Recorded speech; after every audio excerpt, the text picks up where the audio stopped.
I'm Gini Atwell. I'm going to be reading 4 pieces today, 3 of which are going to be published in the Atlas soon. The first piece is titled The Quote from E. Cummings' poem, and feeling that a day has to become night, and this is a beautiful way. Smoke curled up into the cold, into the window pane condensation. The early morning light reflected through the droplets, falling on skin and worn-out blankets. A cigarette parted her chapped lips, exhaling nicotine with a sigh. There was nothing but silence. Silence in the rise and fall of lungs. Afternoon sun danced down, hot on the pavement. Fountains of tumbling rocks on the riverside glistened, throwing up light into the bare trees and the leaves of their trunks. The air was sharp with impending frost, and the blanket of clouds loomed to the east. Warm light on her face, she lay beneath the pale sky, sun shining a red lace of veins through her eyelids.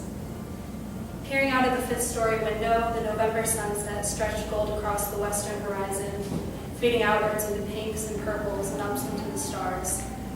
She laid her callous hand on the pane of glass and rhymed with Little Girl. Slowly, she watched the sun sink lower, cold injecting ache into her fingers. If day has to become night, then this is a beautiful way. Turning to the east, she sighed, watching the dark drip onto the skyline. This is Mama. It's in response to a poem called Wherever Mama Walks As Flowers by Nathan Wolfman.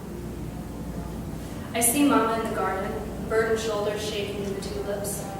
The weight of the world rests upon those mothered shoulders, and a broken heart is all that keeps them from caving in. Sitting undetected on the front porch steps, I wanted to run to Mama and wipe the sweat and tears from her face, but I know there's nothing a silent child could ever do.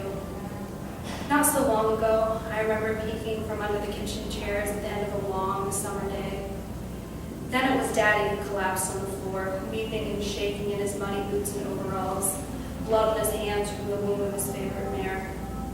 Back then it was Mama who pulled him up, who washed his face and hands and murmured kindness over a late-night dinner. I always wanted to be Mama then, to be ox-strong and so wildly beautiful. Seeing her now, I can scarcely recognize the woman kneeling in the dirt before me. When Daddy died, her strength went with him, buried in the family plot, as if saving a place for her body. Mama laid in bed for weeks, while the bread got stale and moldy, and the milk turned sour. The house was dusty and quiet during those endless winter days, though at night I could hear her muffled sobs in her sleep. As the frost lifted and the tulips sprung up from the earth, the weeds came with them, choking out the familiar reds and yellows. But today I awoke to a clean table, soft new bread, and the smell of lilacs in the air, the smell of Mama. Now, sitting on the stairs, a fresh glass of milk in my hands, I watch her sigh. Suddenly, through the shadows of her body, I see her tearing out the twisting weeds, watering the turned-up ground with her tears.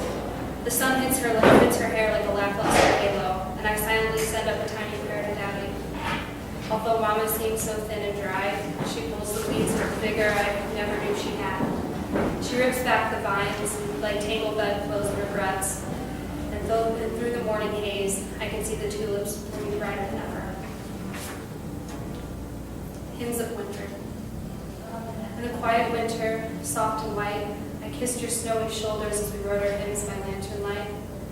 Laying under the seafoam drifts, snowflakes caught your lips as they passed in quiet winter. Soft and white, they fall like lace on quickened days. When dusk gave way to endless dark, we wrote our hymns by lantern light, elegies of skin and marrow, of gasping prayers sent to ceilings. In quiet winter, soft and white, we left our holly on the graves that were gilded with stone and frost.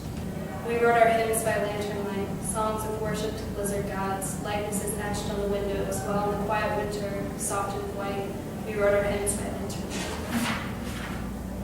The last piece is called Siberia. Letting the air exhale from her lungs in bubbles, she closed her eyes and felt her body turn to lead. Into each bubble that shook to the lake's surface, she breathed a dream. Her dreams of seeing the world, of flying antique planes and basking in faraway sunsets. They floated up and away, disappearing into the sun. Replacing them were the mornings spent waking up alone in a small, dusty house, bottles of liquor lining the kitchen walls.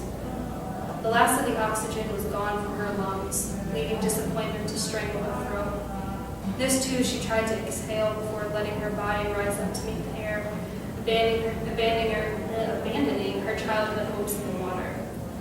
Glancing down at her hand still submerged, she saw the glint of gold on her finger and the swell that was beginning in her belly. She attempted to smile at the thought, but a quiet remnant of a voice still whispered in her mind, "Wouldn't you have rather seen Siberia?"